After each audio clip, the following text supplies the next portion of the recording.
Well, we started a few weeks ago a little series on the Book of Proverbs, and at the beginning of each new year, I like to talk about our values as a church. Our values really drive everything we're trying to be and everything we're trying to do here as a community of people that love and follow Jesus. And so I thought, because Proverbs is not the kind of book that you could or should preach through, chapter 1, verse 1, all the way through, it would be a great way to dive a little bit into the Book of Proverbs and also kind of strengthen our understanding and commitment to live a life out of our values as a church community. So this morning we want to talk out of the Book of Proverbs about identity. Identity is it's hard to overstate the importance of identity. I'm not sure I can think of anything really practically more important than identity. Identity is our sense of self. It wrestles with the deepest and most important questions. Who am I? What am I? What am I worth? Do I have worth? How do I know my worth? What's my purpose? Do I have purpose? What is my aim? Can I have an aim? What should that aim be? And who evaluates any of that? Right? Identity encompasses all of those fundamental and profoundly important questions.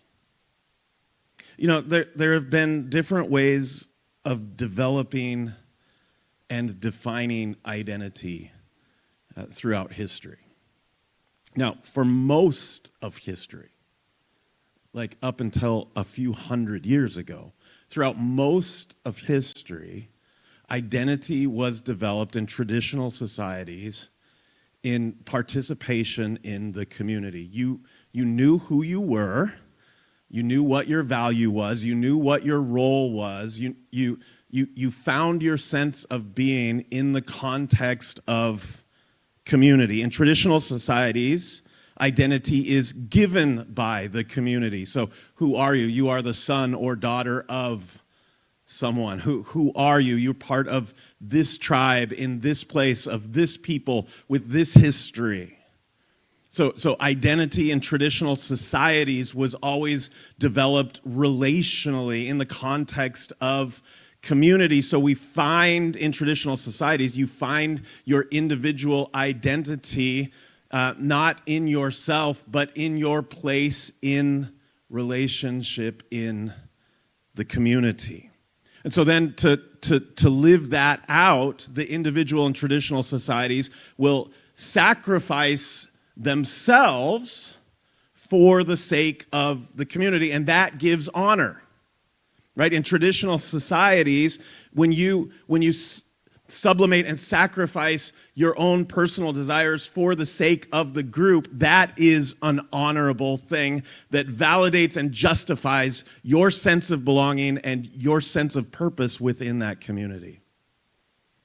And that is how most people, through the history of history, have functioned and found their identity.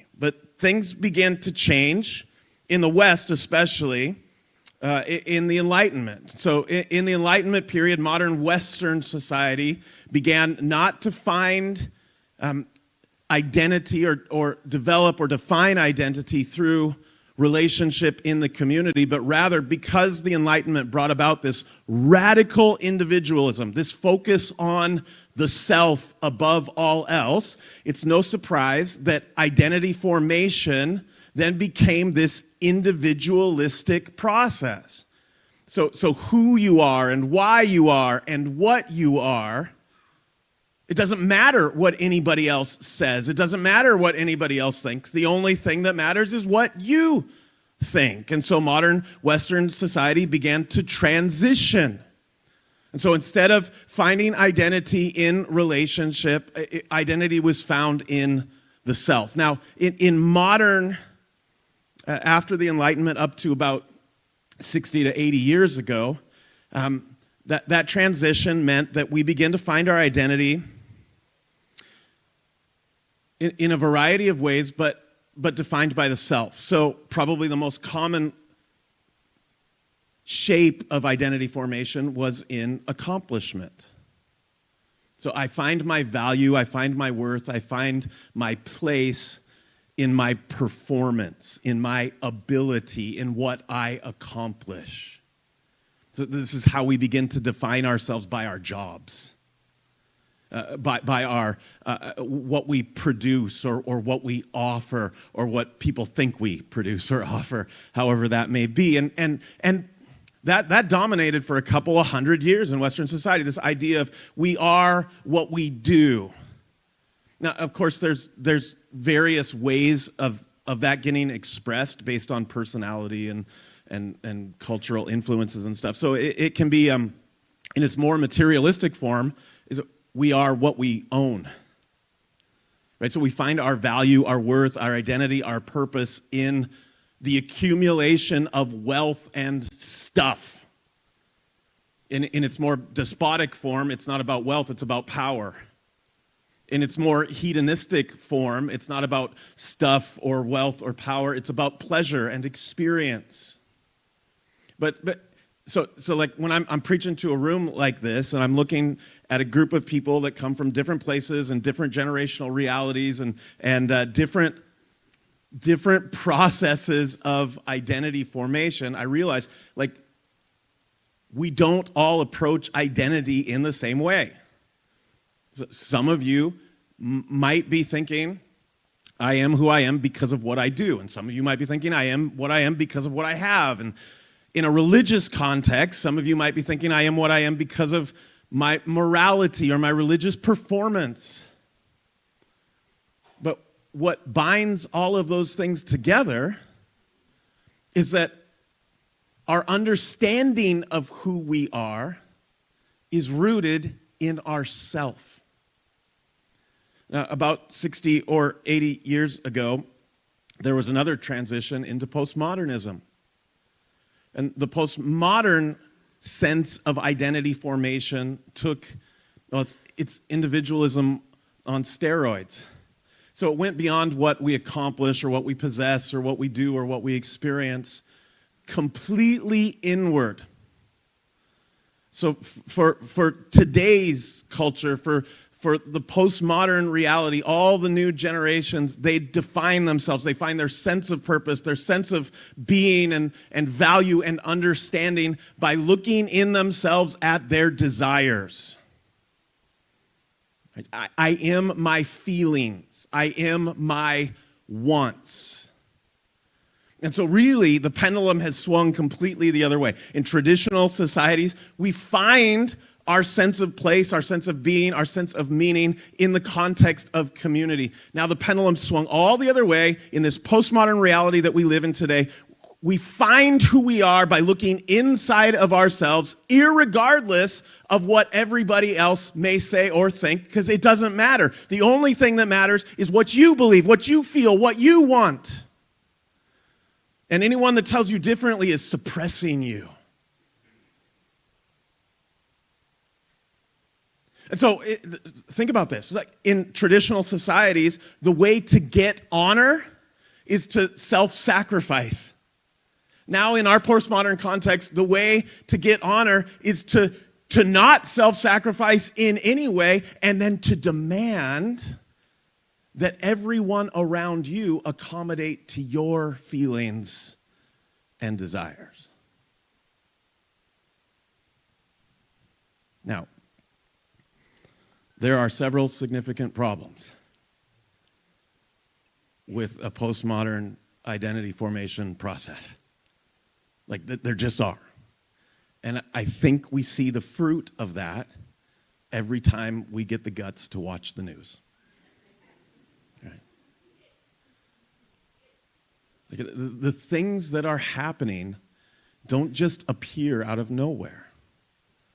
They're birthed out of cultural philosophies and worldviews and value systems being lived out and expressed. And the fruit of a radical individualism that finds identity not externally, not communally, not relationally, but expressively individualistically. the fruit of that is, well, it is what it is.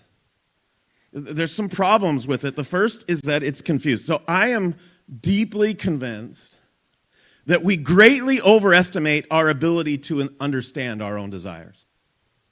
Right? So here's this process. I'm going to look inside to see what makes me happy, and that's going to define who I am. Now, I think the fundamental and first problem of that is the assumption that you're going to be able to look inside and understand what you see in there. Because here's what I know about human nature. I don't care how smart you are. I don't care how educated you are. I don't care where you come from. You are confused. Can we just own that? Like, stop playing games, stop pretending like we've got it all figured out. Like, we're not only confused about what's happening in the world, we're confused about what we see in the mirror. Like, this idea that I'm going to look inside and in understanding my desires, know who I am. The fundamental problem with that is the assumption that you can look inside and actually understand your desires. Like, we're confused. And that assumption that we can understand ourselves, that we can understand our desires, actually has deadly consequences. Proverbs talks about this. Proverbs 14:12. There is a way that seems right to a man, a woman too, ladies. But its end is the way of death. There is a way that seems right. I don't often tell stories about my family, but I'm going to pick on my son a little bit this morning. When he was young, we were living in Portland. We lived in North Portland. My parents were in Gresham. He used to get to go stay with them so that Wanda and I could have alone time and be sane. And so in order to get there, we would often drive along Marine Drive, which runs along the Columbia River. And it was a beautiful drive, and you didn't have to get on the interstates. And so one day, my mom is driving Judah back to our house, and they're driving along Marine Drive. And Judah pipes up from his car seat in the back, and he says, "Grammy, drive into the river." She's like, "No." "Grammy, do it." "No, Judah, we'll die." "No, we won't." "No, we won't." "What do you mean we won't?" "The tires have air in them, and if we just drive into the river, the car will float, and we can just drive on the river." And she's, "No, we won't. We will sink and die." "No, we won't," he says. "I know it. I know it." "I won't do it." "Fine, I'm going to tell my dad." I'm so glad he did. I still chuckle over that. How often are we like that, though, right? Like, we look inside ourselves, we see what we think is a desire, we think we understand it, we think we know that it's going to actually be good for us. There is a way that seems right to a man. See, it's like, by definition, if we desire something, we think it's going to be good for us. We wouldn't desire something that wasn't good for us, right? So this is the problem. We don't stop to think, hey, is this desire actually a good desire? So we're confused about our desires, but more than that, our desires are often just flat out inherently contradictory, right? So I want to be known and have intimacy and community, and I also want freedom and isolation and independence. So we're constantly doing this. Come here, go away. Like, we're living in this constant state of contradiction. You know, we want forgiveness for ourselves, but justice for others.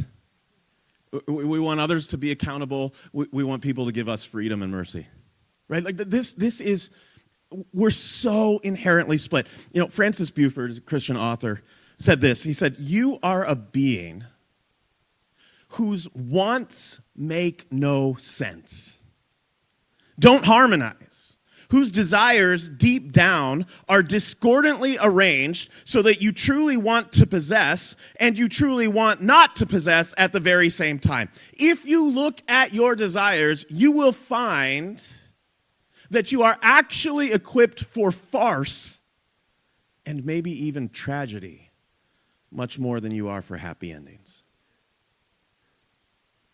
All right, so not only do we lack the inability to fully understand our own desires, but our desires in and of themselves are very often fighting against themselves.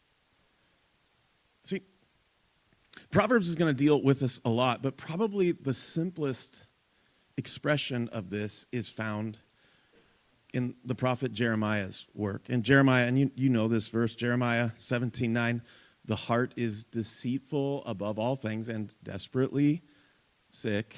Who can understand it? It's just such a simple but profound statement of reality that's proved out over and over and over again. We think we understand. We think we know what's good. We think we know what's best. But the reality is that more often than we'd like to admit, we're a toddler in a back seat saying, hey, drive into the river. Everything's going to be okay. So, last, and this is, forgive me, this is just interesting to me. Okay, but so I'm going to throw it in. We're confused, contradictory. Our desires aren't nearly as much ours as we think they are. Okay, so they're contextually shaped. So the value system that you have or that you think you have, you didn't actually come up with on your own. You've inherited it, you've received it, it's been shaped and developed by so many other factors. So desires are contextually shaped and determined. Right? Which makes this identity formation process inherently unstable and unworkable.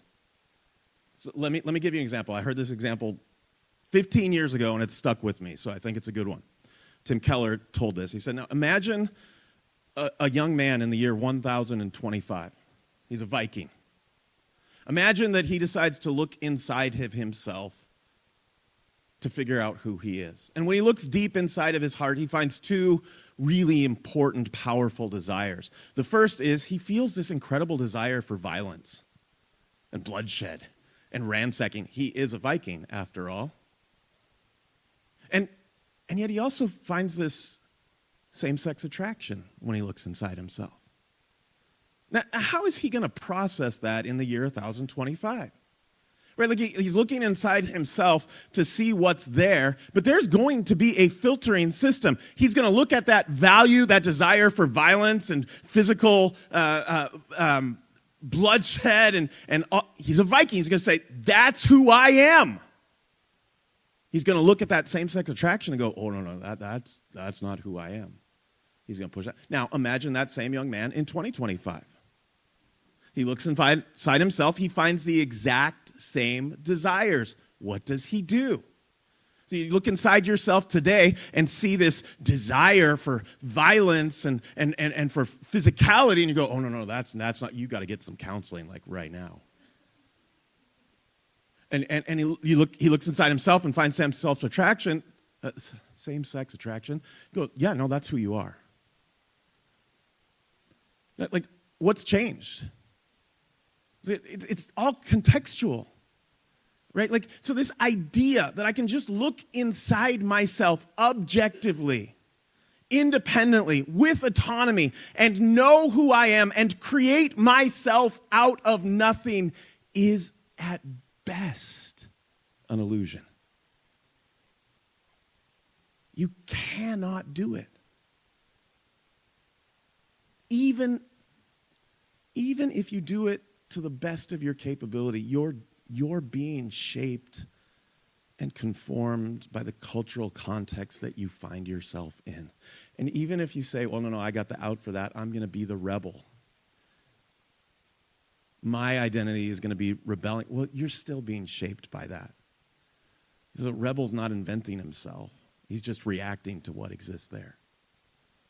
Y'all with me this morning? So it's not a good way to figure out who we are. So we need a biblical understanding of identity. How do we understand who we are, what we mean, how we matter, why we matter, what we matter for? Biblical identity formation is much closer to traditional identity formation, is that we don't look inside out. We look outside, but we don't look simply to our community and to our family and to our clan and to our culture. In biblical identity formation, we look outside of ourselves to that which is of the highest good. So we look outside of ourselves to God. And God then becomes the one that defines us, that imparts identity and value and meaning and purpose. And so then we, again, accommodate ourselves to Him. We reorder and realign our lives, not to simply what we look inside of ourselves and find we desire. We align ourselves to that which God desires. The Book of Proverbs is written to give us skill to live well in relationship with God.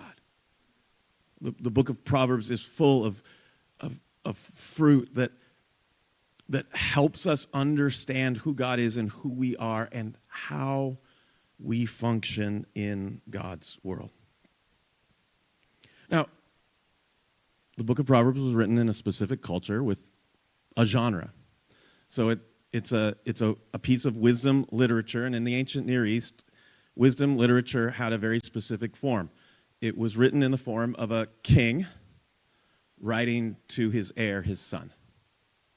And so it's no surprise that the Book of Proverbs, written in that ancient Near Eastern culture, would follow the same genre format. And so that's what we find in the Book of Proverbs. So Proverbs 1, in the opening, it says the words of Solomon, and it kind of lays out what it is. And then verse 8, it says this: "Hear, my son, your father's instruction, and forsake not your mother's teaching, for they are a graceful garland for your head and pendants for your neck." It's interesting. There's been a lot of postmodern theological critique about the Bible and about Proverbs, and I read a bunch of stuff a couple weeks ago. Feminist theology saying, the Book of Proverbs is a patriarchal, manipulative, terrible book and needs to be rejected, and because it's addressed to the son and to the men. And I'm like,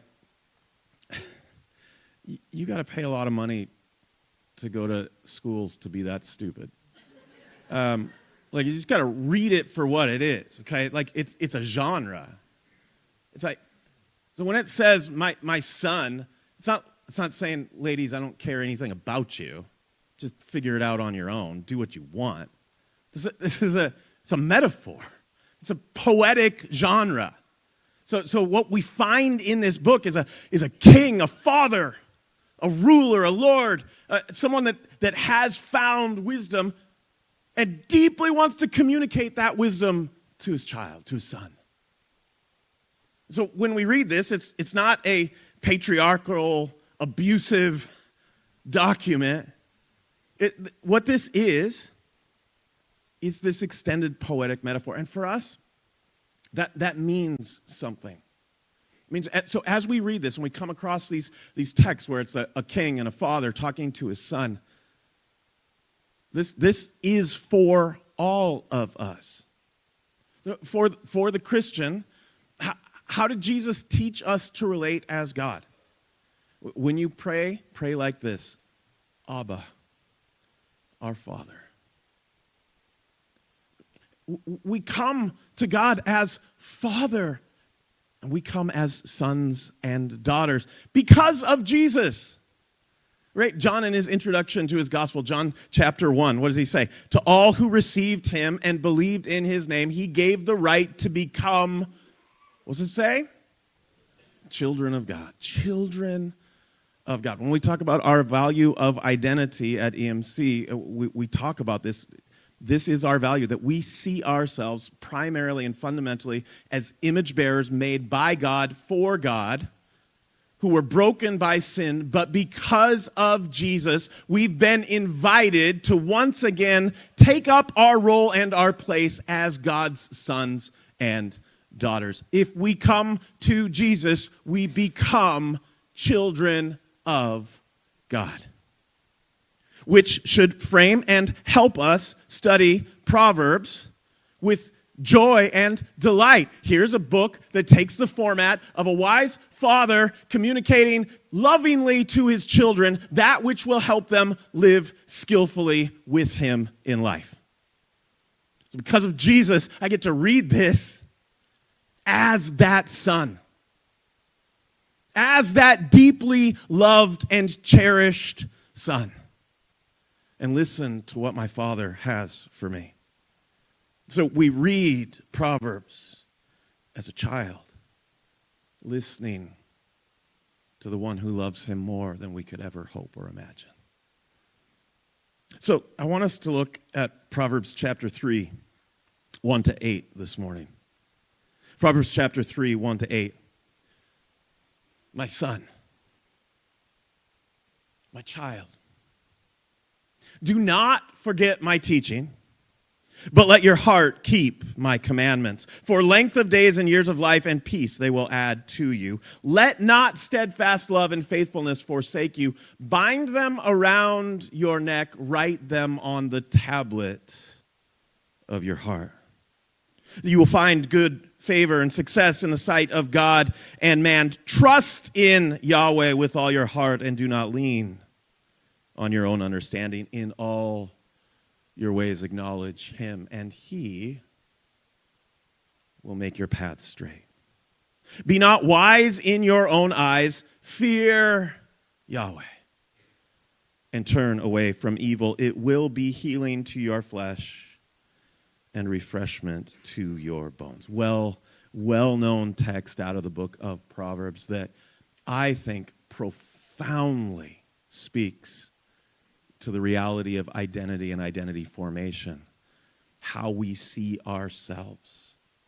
Biblically, we need to see ourselves as made by God for God, as profoundly loved by God, and that God desires for us to live according to his wisdom and his desires, which at the end of the day are always going to be better than ours. So let's walk through this text slowly and think about some of the things that it says. My son, my child, my daughter, do not forget my teaching, but let your heart keep my commandments. It starts out with this simple statement, this idea. God is offering and giving information, wisdom, skill about how we are to live. Now, the fact that he is the designer of all of creation and he is the designer of humanity means that he should have the best information about how we are to function and how we will best function. So, my son, don't forget my teaching. Let your heart keep my commandments. For length of days and years of life and peace they will add to you. Now, doesn't mean that life will be pain-free or without its challenges or without the reality of brokenness in this world. Because of the reality of brokenness in this world, you don't want to live out of your own brokenness. You don't want to abandon God's teaching, God's instructions, God's design, and further the breaking of God's creation. No. If you want your life to go well, what you need to do at the fundamental level is align yourself to the one who made you for himself. The one who absolutely knows better than you do. Right? So it says, let not steadfast love and faithfulness forsake you. Bind them around your neck. Write them on the tablet of your heart. You will find favor and good success in the sight of God and man. That connection. So don't forget my instructions. Don't abandon my love, my steadfast care for you. Like, culturally, there's this cliche about God that he's this cosmic killjoy. Right? And that makes sense. In a postmodern, radically individualistic, it's all about me and my desires. If that's how we're functioning, if that's how we're participating in God's creation, then God becomes the greatest threat. Because what if he tells me not to do something I want to do, or tells me to do something I don't want to do? Now God becomes a problem. And he's a problem because of our bad assumption that we actually know what's best for us, when in reality he does. And it leads to a further misunderstanding. So God's actually against us. When in all reality, God is more for you than anyone has ever been or anyone ever will be. Right? His love is not self-serving. He doesn't love you because he can get something from you.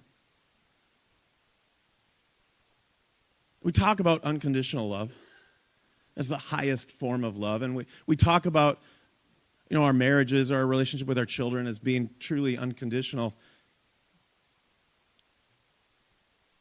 Yet, there's only one truly unconditional love you will ever experience. That's the profound love of God. Right, so this idea of aligning ourselves and finding our identity, finding our meaning, finding our purpose and our place, not inside of ourselves, but in the one who made us, is not an act of self-hatred. It's an act of self-love. So, do you hear the words of the Proverbs? Like, listen to me. Keep going on the way that I've put you. Follow my instructions. Keep my counsel. Stay close to me so that it can go well for you. Life's hard enough. Don't make it worse. Right? The role of the heart is not to discover or generate our identity.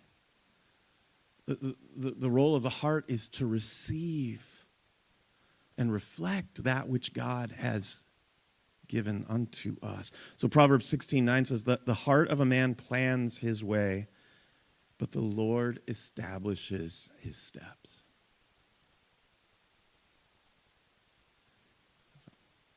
We need to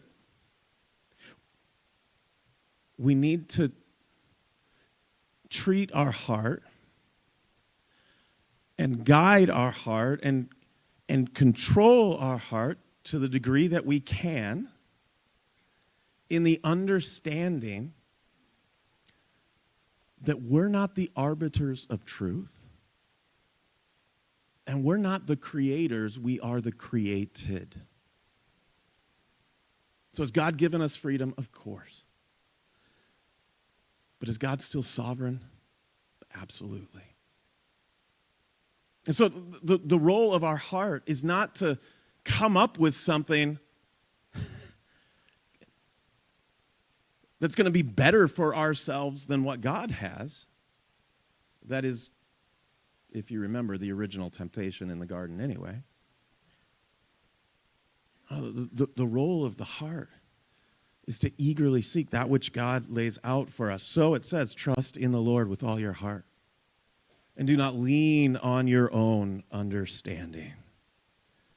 In all your ways acknowledge him, and he will make straight your path.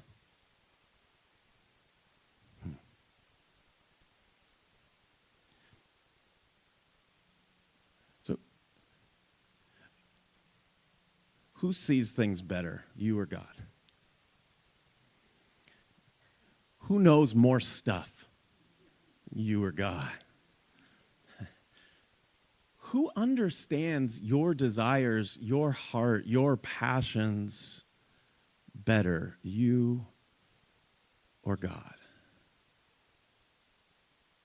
See, the writer of Proverbs brings us to this choice. Like, okay, you've got to choose whose perspective you're going to lean on, who you're going to trust. Who's going to define reality best for you? Is it going to be you?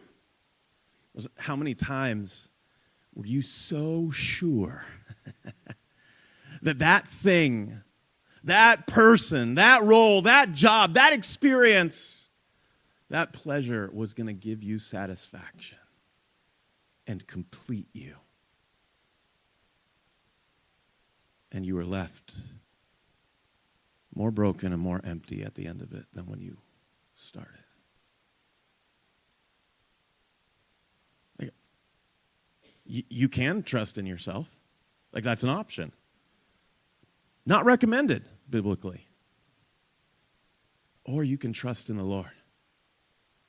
You lean not on your own understanding, but acknowledge him in all your ways and let him make your paths straight.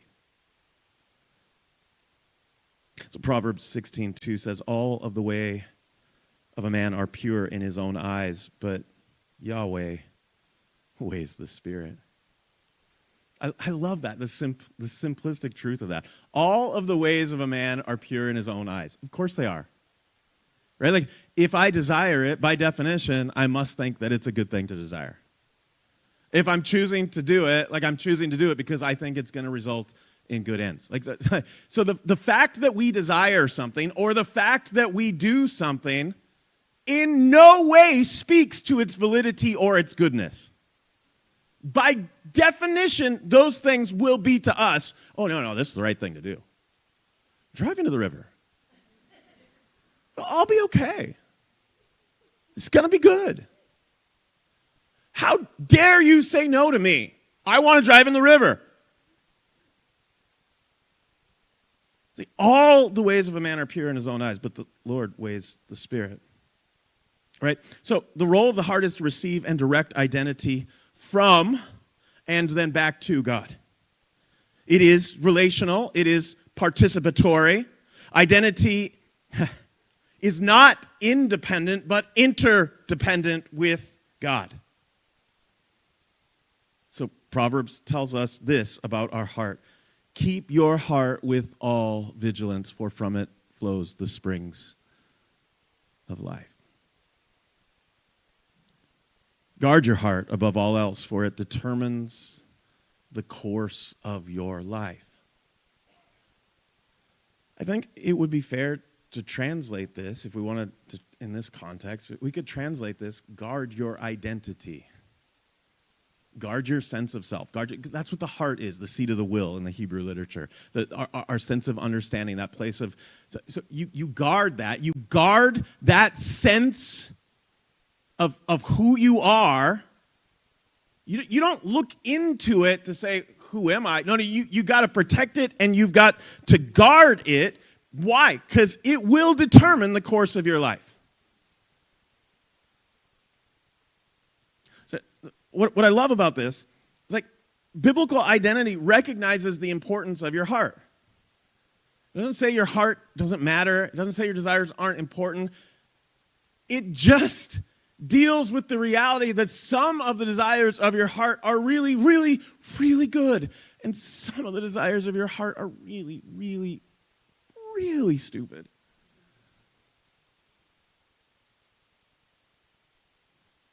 So we've got to understand the limitations of our desires. Guarding our heart requires not simple acceptance of what we find there, but rather that we analyze it, not according to what we think or what we desire, but we analyze it according to what God thinks and desires, so that we can cultivate what is good and cull what is evil. That's the role of wisdom. God, here's my heart, here are my desires, here's what I'm longing for, here's what I'm trying to be and I'm trying to do. God, I don't know. Some of it's going to be good because I'm made by you, for you, and I still bear your image. So some of it is really beautiful and good, and God, I want to cultivate that. But God, I know some of it is broken, and it's going to hurt me. It's not only going to hurt me, it's going to hurt my family. It's going to hurt my community. It's going to hurt. So biblical identity formation is a process of cultivation, of cultivating what is in alignment with God and culling what isn't, so that we might live skillfully in relationship with him. So Proverbs 3, 7-8 ends this way. So be not wise in your own eyes. Fear the Lord and turn away from evil. Be not wise in your own eyes. Fear the Lord. Remember Proverbs 1:7, the fear of the Lord is the beginning of wisdom. So don't be wise in your own eyes. Fear the Lord and turn away from evil. It will be healing to your flesh and refreshment to your bones. So the fear of the Lord is the beginning of skillful wisdom. We've got to abandon this cultural obsession we have with being right all the time about everything.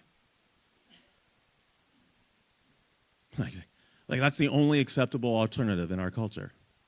Like if you write something wrong on Facebook, forget write something wrong. If you write something controversial, right? Like we expect everybody to be experts about everything all the time, forever and always. We've lost the ability to say three of the most beautiful words. I don't know. I don't know. I don't know. Be not wise in your own eyes. Fear the Lord. Now, Proverbs has, one or two things to say about this. Like it really does. So Proverbs 26:12. Do you see a man who is wise in his own eyes? There is more hope for a fool than for him.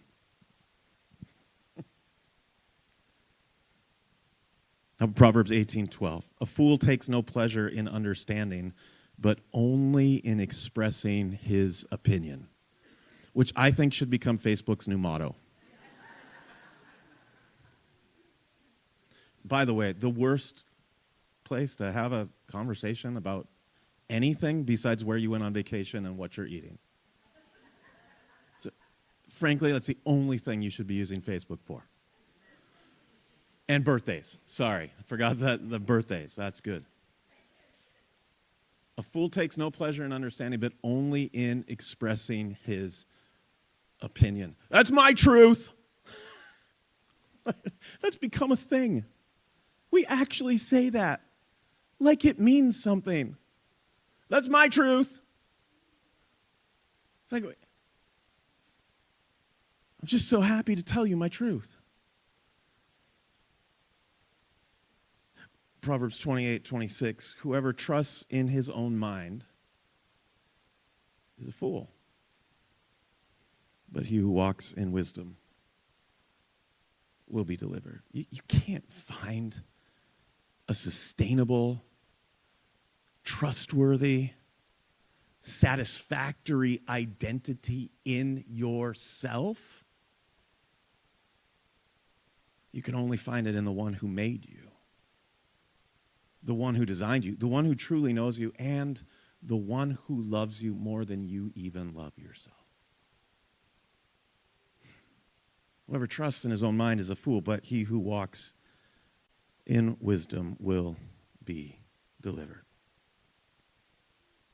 So in Proverbs, wisdom is the art of living skillfully with God as his child in intimate relationship with him, finding and deriving our sense of being, purpose, value, and meaning from him and for him.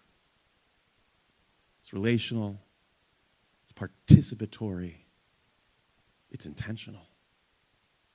It's finding our identity from him and in him and with him. As I was thinking about this,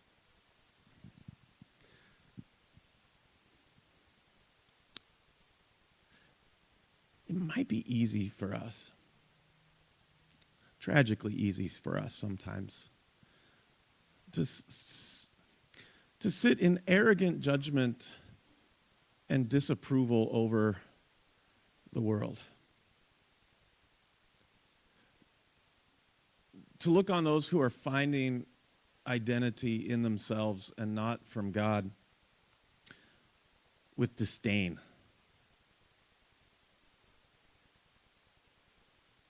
But might I suggest that's not the way that a loving, biblically centered, Christ-exalting man or woman should feel. It should break our hearts.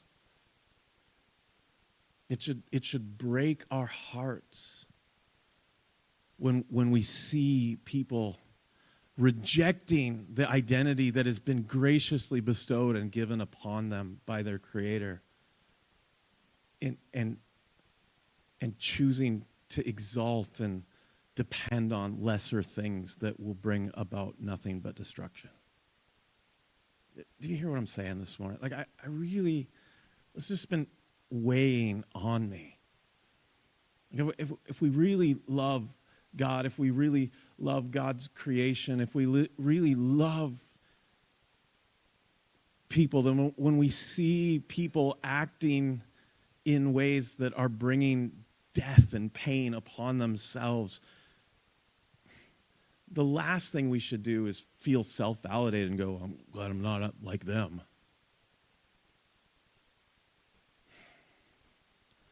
There should be this deep sense of brokenness, of heartbreak. In Romans chapter 1, Paul talks about what a culture looks like when it makes the choice to reject identity given by God and try to embrace identity in and of themselves. And I want to read it to you at verses 18 to 25, and I want you to listen to it, and I'm hoping it'll break your heart. It says, "For the wrath of God is revealed from the heavens against all ungodliness and unrighteousness of men who by their unrighteousness suppress the truth. For what can be known about God is plain to them, because God has shown it to them. His invisible attributes, his eternal power, his divine nature have been clearly perceived ever since the creation of the world in the things that have been made. So they are without excuse. For although they knew God, they did not honor him as God or give thanks to him. But they became futile in their thinking, and their foolish hearts were darkened. Claiming to be wise, they became fools. They exchanged the glory of the immortal God for images resembling mortal man and birds and animals and creeping things. Therefore God gave them up in the lusts of their heart to impurity, to the dishonoring of their bodies among themselves, because they exchanged the truth about God for a lie, and worshipped and served the creature rather than the Creator, who is blessed forever. Amen. So I read that, and Paul's writing in a cultural context where people were fashioning idols, and they were serving created beings and objects. We've just taken that to its most extreme conclusion. We don't build external idols anymore. We worship ourselves as the ultimate idol. And we think we're wise, but we're really fools. And we think it brings life, but it just keeps bringing death. And as a dog returns to its vomit, so a fool returns to his folly. We live in an insane culture. We keep doing the same thing over and over again, expecting different results. We live in a world that is consuming itself. They've turned the steering wheel and they're driving directly into the river, expecting everything to go swimmingly. Pun intended.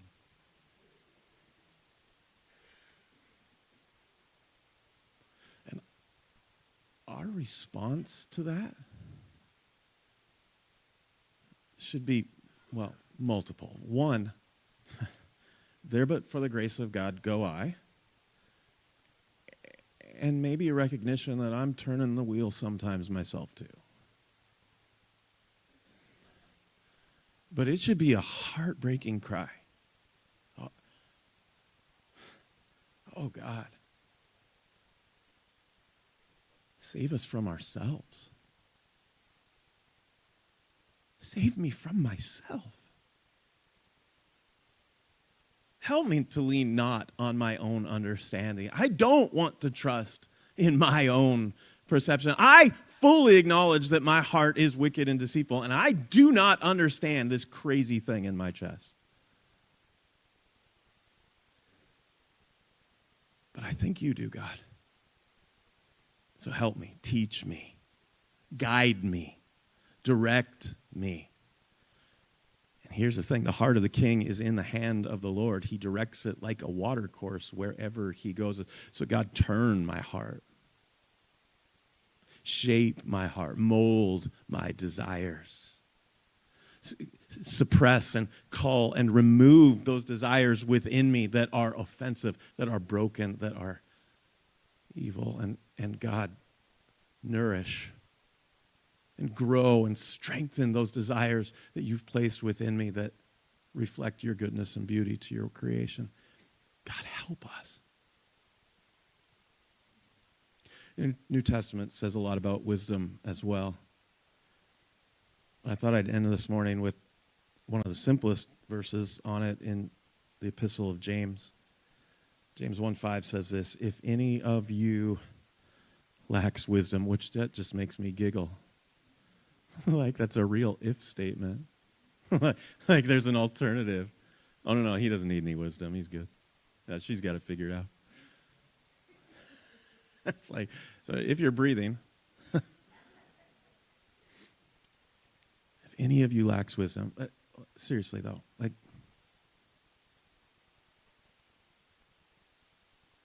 there's something so good and so freeing about being honest about our limitations, about acknowledging that there are just so many things we face on a daily basis that we're not really sure how or what we should do. And it's not just about doing the right thing. It's way more complicated than that. It's about doing the right thing in the right way. It's about doing the right thing in the right way at the right time for the right reasons. If anyone lacks wisdom, oh my goodness. This is why I said this a couple weeks ago. I pray for wisdom more than I pray for anything in my life. And the beauty and power of this promise, if anyone lacks wisdom, let them ask God. If anyone lacks wisdom, let them ask God, who gives generously to all without reproach, and it will be given him. I love that little phrase, without approach. You ever go to ask somebody a question, and you get that eye roll? Stupid question. You remember that SNL? Move! You remember that guy? Hey.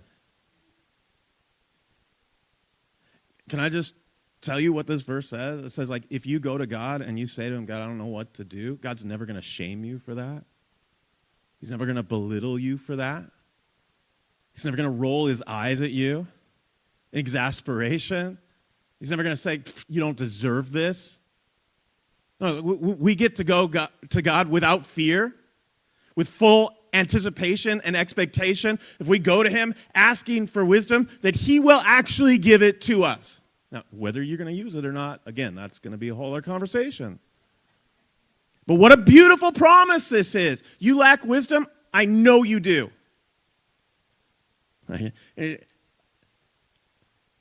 And the wisdom that you're lacking today, there's going to be even something else tomorrow, right? It ain't going away. If anyone lacks wisdom, let them ask God, who gives generously to all without reproach, and it will be given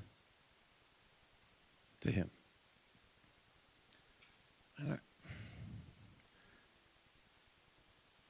I know that sounds maybe simplistic.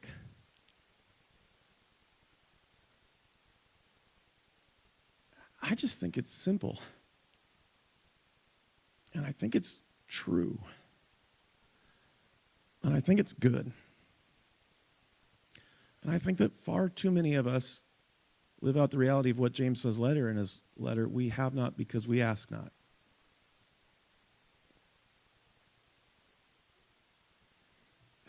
If you want to grow wise, the first place that you got to start is by acknowledging your deep and profound need for wisdom. You want to know who you are? You want to know why you are? You want to understand your purpose and the meaning and the value that you have in this world? The first and best place where you got to start is going, I can't do that by myself. I don't know who I am. God, I need you to tell me who I am. I don't know why I'm here. God, I need you to show me why I'm here. I don't get to define myself. God, you define me. Please define me. Help me, show me, reveal to me who I am.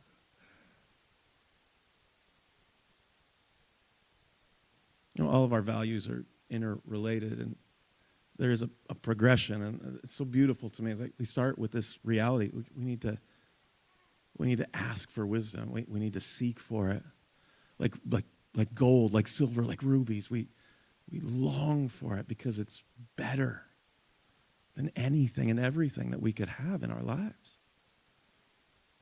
See, that gives us a sense of who we are. And when we have that sense of who we are, then we begin to take our place in community. And we get to live out the reality of humility together, that we're learning from God how to be who God made us to be. And when we humbly find our identity and purpose in who God says we are, and we do it together, we find ourselves on the journey, the mission that God has given us. But it all starts with the recognition that we need God to tell us who we are.